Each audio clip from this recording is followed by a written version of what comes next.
ಈ ಜೀವನಿನಗಾಗಿ ಮುಂದುವರಿದ ಭಾಗ 67.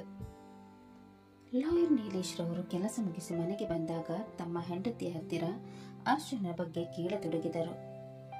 ವಂದನಾ, ಅರ್ಜುನ್ ಏನಾದ್ರು ಮನೆಗೆ ಬಂದಿದ್ದ?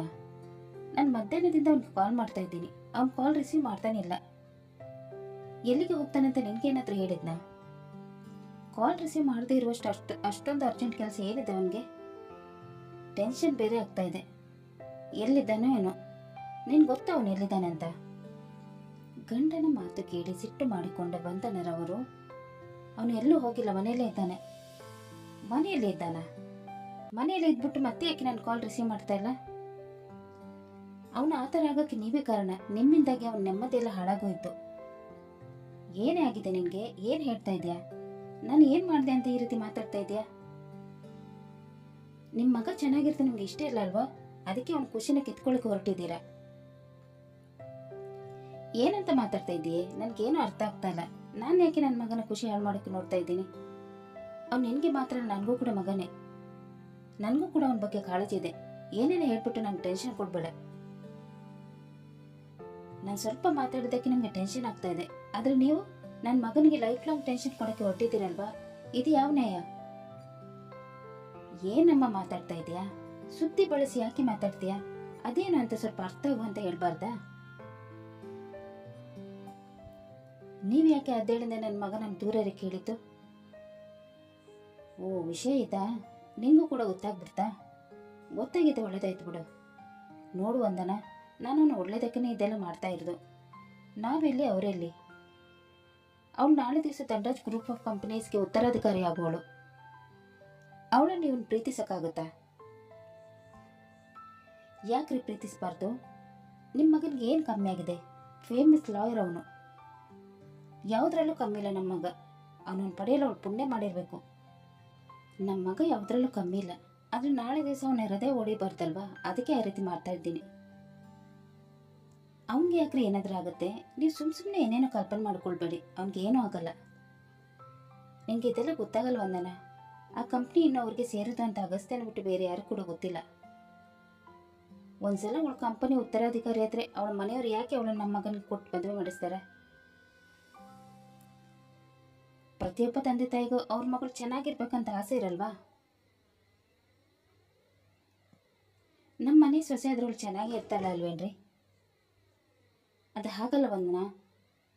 ಅವ್ರಿಗಿಂತ ಶ್ರೀಮಂತ ಇರೋ ಹುಡುಗನ ತಮ್ಮ ಮಗಳಿಗೆ ಹುಡುಕ್ತಾರ ಹೊರತು ನಮ್ಮ ಮಗನ ಥರ ಮಿಡಲ್ ಕ್ಲಾಸ್ ಹುಡುಗನ ಹುಡುಕಲ್ಲ.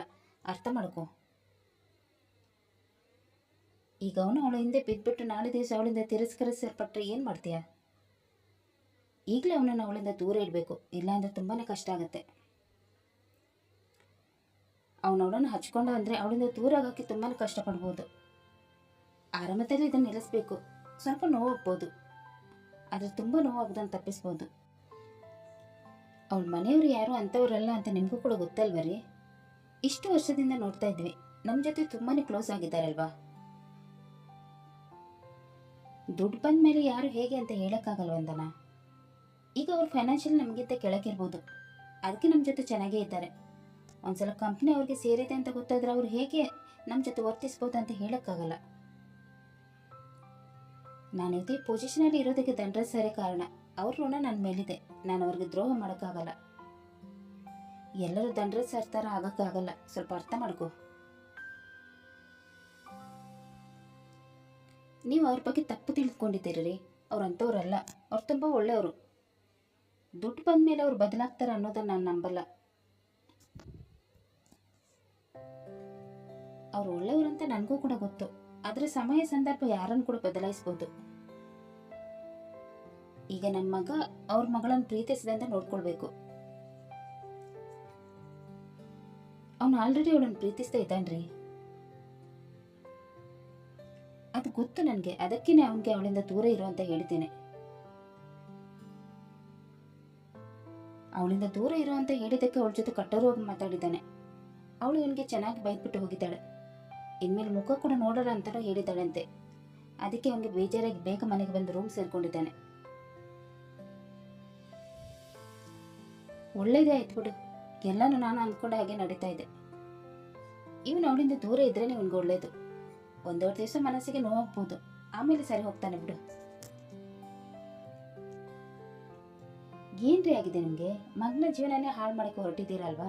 ನಿಮ್ಗೆ ಏನು ಹೇಳ್ಬೇಕಂತಾನೆ ಗೊತ್ತಾಗ್ತಾ ಇಲ್ಲ. ಏನು ಹೇಳಬೇಡ ನೀನು. ನಾನು ಅವನ ಜೀವನ ಹಾಳು ಮಾಡಕ್ಕೆ ಹೊರಟಿಲ್ಲ, ಬದಲಾಗಿ ಅವನ ಜೀವನ ಸರಿಪಡಿಸೋಕ್ಕೆ ಪ್ರಯತ್ನ ಮಾಡ್ತಾ ಇದ್ದೀನಿ. ಇದೆಲ್ಲ ನಿಮಗೆ ಈಗ ಅರ್ಥ ಆಗಲ್ಲ, ಮುಂದೊಂದು ದಿನ ಅರ್ಥ ಆಗುತ್ತೆ. ಆಗ ನೀನು ನಾನು ಮಾಡಿದ ನಿರ್ಧಾರಕ್ಕೆ ಶಬಾಷ್ ಅಂತೀಯ. ನಿಮ್ಗೆ ಎಷ್ಟು ಹೇಳಿದ್ರು ಅಷ್ಟೇನೆ. ಕೋಣನ ಮುಂದೆ ಕಿನ್ನರಿ ಬಾರಿಸಿದೆ ಅಂದರೆ ನಾನು ನಿಮ್ಮ ಮುಂದೆ ನಿಂತು ಮಗನ ಖುಷಿಗಾಗಿ ಬೇಡ್ತಾ ಇದ್ದೀನಲ್ವಾ, ನನಗೆ ನಾನೇ ಹುಡ್ಕೋಬೇಕು ಅಂತ ಹೇಳಿ ಅಲ್ಲಿಂದ ಹೊರಟು ಹೋದರು. ನೀಲೇಶ್ ರವರು ಅರ್ಜುನನ ರೂಮಿಗೆ ಹೋದಾಗ ಅವನು ಬಾಲ್ಕನಿಯಲ್ಲಿ ನಿಂತು ಆದ್ಯಳ ರೂಮಿನ ಕಡೆ ನೋಡುತ್ತಿರುವನ್ನು ಅವರು ಗಮನಿಸಿದರು. ಅವನ ಹತ್ತಿರ ಬಂದು ಅವರು ನಿಂತಿದ್ದು ಅವನಿಗೆ ಗೊತ್ತಾಗಲೇ ಇಲ್ಲ. ಅವನ ಗಮನವೆಲ್ಲ ಆದ್ಯಳ ರೂಮಿನ ಕಡೆ ಕೇಂದ್ರೀಕೃತವಾಗಿತ್ತು. ಏನು ಮಾಡ್ತಾ ಇದೆಯಾ ಅರ್ಜುನ್ ಅಂತ ಅವರು ಹೇಳಿದಾಗ ವಾಸ್ತವಕ್ಕೆ ಬಂದ ಅವನು ತಡಬಡಿಸಿಕೊಂಡು, ಏನಿಲ್ಲ ಡ್ಯಾಡ್, ಸುಮ್ಮನೆ ನಿಂತಿದ್ದೀನಿ ಅಷ್ಟೇ. ಆದ್ಯಳ ನೋಡ್ತಾ ಇದೆಯಾ? ಅವರ ಮಾತು ಕೇಳಿ ಗಾಬರಿಯಾದವನು, ಇಲ್ಲ ಡ್ಯಾಡ್, ನನಗೆಲ್ಲ ಗೊತ್ತು ಬಿಡು, ನೀನು ಅಮ್ಮ ಎಲ್ಲ ಹೇಳಿದ್ಲು. ಒಳ್ಳೆ ಕೆಲಸ ಮಾಡಿದ್ಯಾ, ಗುಡ್ ಮೂವಿಂಗ್. ನನ್ನ ಮಾತಿಗೆ ಬೆಲೆ ಕೊಟ್ಟಿದೆಯಲ್ವಾ, ನನಗೆ ತುಂಬಾ ಹೆಮ್ಮೆ ಆಗ್ತಾ ಇದೆ. ಅವಳನ್ನು ಸಂಪೂರ್ಣವಾಗಿ ಮರೆತುಬಿಡು, ಆಗಲೇ ನಿನ್ನ ಜೀವನ ಚೆನ್ನಾಗಿರೋದು. ನನ್ನನ್ನು ಯಾವತ್ತೂ ದ್ವೇಷ ಮಾಡೋಕ್ಕೆ ಹೋಗಬೇಡ. ನಾನಿದ್ದೆಲ್ಲ ನಿನ್ನ ಒಳ್ಳೇದಕ್ಕೇನೆ ಮಾಡ್ತಾ ಇರೋದು. ನೀನು ನನ್ನನ್ನು ಅರ್ಥ ಮಾಡಿಕೊಂಡಿದ್ಯಾ ಅಂತ ನಾನು ಅಂದ್ಕೊಳ್ತೀನಿ. ಜಾಸ್ತಿ ಹೊತ್ತಿಗೆ ನಿಲ್ಬೇಡ, ಬಾ ಒಳಗೆ ಅಂತ ಅವರು ಹೇಳಿದಾಗ ಅವನು ರೂಮಿನೊಳಗೆ ಹೋದನು. ರಾತ್ರಿ 9 ಸಮಯ. ಆದ್ಯ ಊಟ ಮುಗಿಸಿ ತನ್ನ ರೂಮ್ಗೆ ಬಂದು ಮಲಗಿಕೊಂಡಳು. ಅವಳ ಹಿಂದೆ ಬಂದ ಅವಳ ಅಜ್ಜಿ ನೀಲಮ್ಮರವರು ಕೂಡ ಮಲಗಲು ಹೋದರು. ಒಂದು ಸಲ ಅವಳ ಕಡೆ ಹಾಗೂ ಕಿಟಕಿಯ ಕಡೆ ನೋಡಿದರು. ಇದೇನು ಇವತ್ತು ಬೇಗನೆ ಮಲಗಿದ್ದಾಳೆ, ಕಿಟಕಿ ಕೂಡ ಮುಚ್ಚಿಬಿಟ್ಟಿದ್ದಾಳೆ. ದಿನಾಲೂ ಎತ್ತಲು ಕಿಟಕಿ ಹತ್ರ ನಿಂತ್ಕೊಂಡು ಅರ್ಜುನನ್ನು ನೋಡ್ತಾ ಇದ್ಲಲ್ವಾ, ಇವತ್ತು ಏನಾಗಿದೆ ಅವಳಿಗೆ, ಏನಾಯ್ತಂತ ಕೇಳಬೇಕು ಅಂತ ಅಂದುಕೊಂಡ ಅವರು, ಯಾಕೆ ಇವತ್ತು ಇಷ್ಟು ಬೇಗ ಮಲಗಿದ್ಯಾ? ಅವರ ಮಾತಿಗೆ ಅವಳು ಉತ್ತರ ಕೊಡದಿದ್ದಾಗ ಮತ್ತೆ ಅವರು ಅವಳನ್ನು ಪ್ರಶ್ನೆ ಮಾಡತೊಡಗಿದರು. ಆದ್ಯ, ನಿನ್ನನ್ನು ಕೇಳ್ತಾ ಇರೋದು, ಯಾಕೆ ಇಷ್ಟು ಬೇಗ ಮಲಗಿದ್ಯಾ? ಈ ಹೊತ್ತಲ್ಲಿ ನೀನು ಯಾವಾಗಲೂ ಕಿಟಕಿ ಹತ್ರ ನಿಂತ್ಕೊಂಡು ತಾಜಾ ಗಾಳಿನ ಆನಂದಿಸ್ತಿದ್ದೆ ಅಲ್ವಾ? ಇನ್ಮೇಲೆ ತಾಜಾ ಗಾಳಿನ ಆನಂದಿಸಲ್ಲ ಬಿಡಿ ಅಜ್ಜಿ. ನಾನು ಅಲ್ಲಿ ನಿಂತ್ಕೊಂಡ್ರೂ ಪ್ರಶ್ನೆ ಮಾಡ್ತೀರಾ, ನಿಂತಿಲ್ಲ ಅಂದ್ರೂ ಪ್ರಶ್ನೆ ಮಾಡ್ತೀರಾ. ನಾನು ಏನು ಮಾಡಬೇಕಂತ ನೀವೇ ಹೇಳಿ ಅಜ್ಜಿ, ಅದನ್ನೇ ಮಾಡ್ತೀನಿ. ಯಾಕೆ ಇಷ್ಟು ಜೋರಾಗಿ ಮಾತಾಡ್ತೀಯ? ಮತ್ತು ಇನ್ನೇನು ಅಜ್ಜಿ, ಎಲ್ಲದಕ್ಕೂ ಪ್ರಶ್ನೆ ಮಾಡ್ತೀರಾ. ಆ ಕಿಟಕಿಯಿಂದ ಒಳ್ಳೆ ಗಾಳಿ ಬರ್ತಾ ಇಲ್ಲ, ಇನ್ಮೇಲೆ ನೀವು ಆ ಕಿಟಕಿ ಓಪನ್ ಮಾಡೋಕ್ಕೆ ಹೋಗಬೇಡಿ. ರೂಮಲ್ಲಿ ಸೊಳ್ಳೆ ಜಾಸ್ತಿ ಆಗಿಬಿಟ್ಟಿದೆ, ಇನ್ಮೇಲೆ ಬೆಳಿಗ್ಗೆನೂ ಕಿಟಕಿ ಓಪನ್ ಮಾಡಬೇಡಿ. ನಾನು ಮುಂಚೆ ಇದ್ದೇನೆ ನಿನಗೆ ಹೇಳ್ತಾ ಇದ್ದಿದ್ದು ಅಲ್ವಾ? ಆಗ ನಿಮಗೆ ನನ್ನ ಮಾತು ಕೇಳಿಸ್ತಾ ಇರಲಿಲ್ಲ. ಈಗ ನಾನು ಹೇಳಿದ ಮಾತನ್ನೇ ಮತ್ತೆ ಹೇಳ್ತಾ ಇದ್ದೆ. ಅಜ್ಜಿ, ನಾನು ನಿಮ್ಮ ಹತ್ರ ವಾದ ಮಾಡೋ ಮೂಡಲಿಲ್ಲ. ನನಗೆ ನಿದ್ದೆ ಬರ್ತಾ ಇದೆ, ನಾನು ಮಲ್ಕೋಬೇಕು ಅಂತ ಹೇಳಿ ರಗ್ಗು ಹೊತ್ತುಕೊಂಡು ಮಲಗಿದಳು. ಇದನ್ನು ನೋಡಿದ ನೀಲಮ್ಮರವರು ಲೈಟ್ ಆಫ್ ಮಾಡಿ ಅವರು ಕೂಡ ಮಲಗಿಕೊಂಡರು. ಏನಾಗಿದೆ ಇವಳಿಗೆ, ಯಾಕೋ ಒಂಥರ ಮಾತಾಡ್ತಾ ಇದ್ದಾಳಲ್ವಾ, ಏನು ವಿಷಯ ಅಂತ ತಿಳ್ಕೊಳ್ಳಲು ಆಗ್ತಾ ಇಲ್ಲ. ಮಾತಾಡ್ಕೋದ್ರೆ ಕುರ್ರ ಅಂತೇಳೆ. ಇರಲಿ, ನಾಳೆ ಮಾತಾಡೋಣ. ಇವತ್ತು ಅವನ ಜೊತೆ ಜಗಳ ಮಾಡಿಕೊಂಡಿದ್ದಾಳೆ ಅನ್ಸತ್ತೆ. ನಾಳೆ ಸರಿ ಹೋದ್ಮೇಲೆ ಇವಳ ಜೊತೆ ಮಾತಾಡಿದ್ರಾಯ್ತು ಅಂತ ಅಂದುಕೊಂಡ ಅವರು ಮಲಗಿದರು.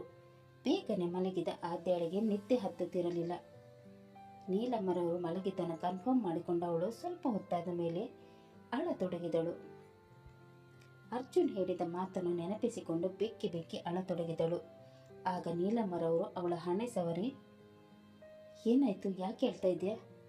ಅವರು ಎದ್ದುರುವುದನ್ನು ನೋಡಿದ ಅವಳಿಗೆ ಒಂದು ಕ್ಷಣ ಶಾಕ್ ಆಯಿತು.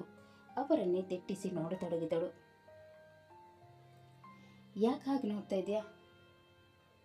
ನೀನೇನು ಅಂದ್ಕೊಂಡೆ, ನನಗೇನು ಗೊತ್ತಾಗಿಲ್ಲ ಅಂತನಾ? ನಾನು ನಿದ್ದೆ ಮಾಡಿದ್ದೇನೆ ಇಲ್ವೋ ಅಂತ ತಿಳ್ಕೊಂಡು ನೀನು ಅಳ್ತಿ ಅಂತ ನನಗೆ ಗೊತ್ತಿತ್ತು, ಅದಕ್ಕೆ ನಿದ್ದೆ ಮಾಡೋ ಥರ ನಾಟಕ ಮಾಡಿದ್ದೆ. ಹೇಳು, ಏನಾಯಿತು, ಯಾಕೆ ಹೇಳ್ತಾ ಇದೆಯಾ? ಅವನ ಜೊತೆ ಜಗಳ ಮಾಡ್ಕೊಂಡೆಯಾ? ಈ ಮಾತು ಕೇಳಿದ ಅವಳಿಗೆ ಇನ್ನಷ್ಟು ಶಾಕ್ ಆಯಿತು. ಇದನ್ನು ನೋಡಿದ ಅವರು, ಯಾಕೆ ಆ ಥರ ನೋಡ್ತೀಯಾ? ನನಗೆಲ್ಲ ಗೊತ್ತು, ನೀನು ಅವನನ್ನು ಇಷ್ಟಪಡೋದು ಗೊತ್ತು, ಅವನಿಗೋಸ್ಕರ ಕಿಟಕಿ ಹತ್ರ ನಿಲ್ಲೋದು ಕೂಡ ಗೊತ್ತು. ನೀನು ಅವನನ್ನು ಇಷ್ಟಪಡೋದ್ರಿಂದ ನನಗೇನು ತೊಂದರೆ ಇಲ್ಲ. ಅವನು ಒಳ್ಳೆ ಹುಡುಗ. ಅವನೊಂದು ಮದುವೆ ಹತ್ರ ನೀನು ಚೆನ್ನಾಗಿರ್ತೆ. ಏನಾಯ್ತು, ಜಗಳ ಮಾಡ್ಕೊಂಡೆ ಅವನ ಜೊತೆ ಅಂತವರು ಹೇಳಿದಾಗ ಮಲಗಿದ್ದವಳು ಎದ್ದು ನೀಲಮ್ಮರವರನ್ನು ಗಟ್ಟಿಯಾಗಿ ತಬ್ಬಿಕೊಂಡು ಜೋರಾಗಿ ಅಳತೊಡಗಿದಳು. ಏನಾಯ್ತಂತ ಹೇಳು. ನೀನು ಹೇಳಿದರೆ ನಾನು ನಿನ್ಗೆ ಏನಾದರೂ ಸಹಾಯ ಮಾಡ್ಬೋದಲ್ವಾ? ಅಜ್ಜಿ, ಅವನು ಸರಿ ಇಲ್ಲ, ತುಂಬ ಕಠೋರ ಮನಸ್ಸಿನವನು. ನನ್ನನ್ನು ಮದುವೆ ಆದರೆ ಅವ್ನು ಬೀದಿಗೆ ಬರ್ತಾನಂತೆ. ಅದೇ ಯಾರನ್ನಾದರೂ ಶ್ರೀಮಂತ ಹುಡುಗಿಯನ್ನು ಮದುವೆ ಆದರೆ ಲೈಫಲ್ಲಿ ಸೆಟ್ಲ್ ಆಗ್ಬೋದಂತೆ ಅಂತ ಹೇಳುತ್ತಾ ಅಲ್ಲಿ ನಡೆದಿದ್ದ ವಿಷಯವನ್ನೆಲ್ಲ ಅವರಿಗೆ ಕೂಲಂಕಷವಾಗಿ ವಿವರಿಸಿದಳು. ಇದನ್ನು ಕೇಳಿದ ಅವರು, ಅವನಿಗೆ ಆ ಥರ ಅವನು ನಾನು ಒಳ್ಳೆಯವನಂತ ಅಂದ್ಕೊಂಡಿದ್ದೆ, ಆದ್ರೂ ಇಷ್ಟು ಕಠೋರ ಮನಸ್ಸಿನವನಂತ ನಂಗೆ ತಿಳಿದಿರಲಿಲ್ಲ. ಅವನ ಅಪ್ಪ ಅಮ್ಮ ತುಂಬ ಒಳ್ಳೆಯವರು. ಅವನಿಗೆ ಯಾರು ಬುದ್ಧಿ ಬಂದಿರೋದು? ಹೋಗ್ಲಿ ಬಿಡು, ಅವನ ಬಗ್ಗೆ ಈಗಲೇ ಗೊತ್ತಾಗಿದ್ದು ಒಳ್ಳೇದಾಯ್ತು. ಇಲ್ಲ ಅಂದಿದ್ರೆ ತುಂಬಾನೇ ಕಷ್ಟ ಆಗ್ತಾಯಿತ್ತು. ನೀನು ತಲೆ ಕೆಡಿಸ್ಕೋಬೇಡ. ನಿನ್ಗೆ ಅವನಿಗಿಂತ ಒಳ್ಳೆ ಹುಡುಗನ ಸಿಗ್ತಾನೆ. ಅವನಿಗೆ ಸರಿಯಾಗಿ ಹೇಳ್ಬಿಟ್ಟು ಬಂದಿದ್ದೆ. ಅವನ ಧ್ಯಾನದಿಂದ ಹೊರಬಂದು ಮುಂದಕ್ಕೆ ಏನು ಮಾಡ್ಬೇಕಂತ ಯೋಚನೆ ಮಾಡು. ಆಯ್ತು ಅಜ್ಜಿ, ನೀವು ಹೇಳಿದ ಹಾಗೇನೆ ಮಾಡ್ತೀನಿ ಅಂತ ಹೇಳಿ ತನ್ನ ಕಣ್ಣೀರನ್ನು ಒರೆಸಿ ಮತ್ತೆ ಅವರನ್ನು ತಬ್ಬಿಕೊಂಡಳು. ಕತೆ ಮುಂದುವರಿಯುವುದು. ಆದ್ಯ ಮತ್ತು ಅರ್ಜುನ್ ಮತ್ತೆ ಒಂದಾಗುತ್ತಾರೋ ಇಲ್ಲವೋ ಅನ್ನೋದನ್ನು ತಿಳಿಯಲು ಮುಂದಿನ ಸಂಚಿಕೆಯಾಗಿ ಕಾಯೋಣ. ಅಲ್ಲಿ ತನಕ ಈ ಕತೆ ನಿಮಗೆ ಇಷ್ಟವಾದಲ್ಲಿ ಲೈಕ್ ಮಾಡಿ, ಶೇರ್ ಮಾಡಿ ಮತ್ತು ಸಬ್ಸ್ಕ್ರೈಬ್ ಮಾಡೋದನ್ನು ಮಾತ್ರ ಮರಿಬೇಡಿ. ಹಾಗೆ ಕತೆ ಹೇಗಿನಂತ ಕಮೆಂಟ್ ಬಾಕ್ಸಲ್ಲಿ ತಿಳಿಸಿ. ಧನ್ಯವಾದಗಳು.